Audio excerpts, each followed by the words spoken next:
86-year-old Anthony Smith has been living quite an exciting life. For the past 3 months, he's been sailing the seas in an open raft, slowly making his way to Eleuthera.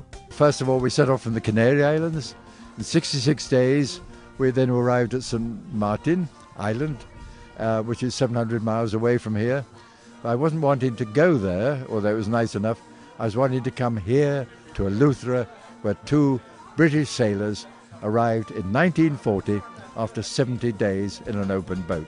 Smith says that there were a lot of doubting Thomases out there. In fact, his own children were not very fond of the idea. He says that even the so-called authorities did not back him on this venture. But the people who really worried me was the people who knew about the Atlantic, who were sailors, or they knew about landing on beaches. They had experience, but they still considered it almost their duty to try and discourage me. And that's sad that there are such people, but they can live with that. And I'm so delighted that actually we pulled it off, and we were successful. And all those Jeremiahs, as I call them, were wrong. Smith says that the trip was not only to satisfy his lifelong desire of sailing a raft to the Bahamas. He also wanted to assist a charitable organization in London. The charity is called WaterAid. I think they're a great charity. They work in 28 nations, which doesn't get enough water. They're appalled that we use clean drinking water to flush our toilets, for heaven's sake. They certainly don't do that. And it's a charity that doesn't have a grand building in London to operate from.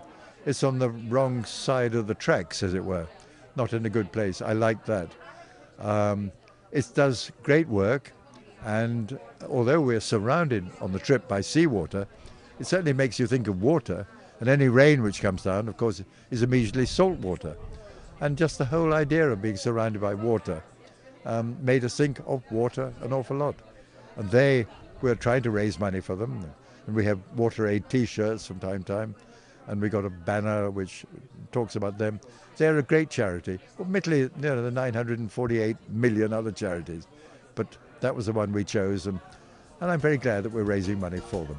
Smith says he is so glad that he did not give up, because while he did spend the last 3 months floating on a raft, right now he is floating on a cloud. For the Tourism Today Network, I'm Gina Seeley.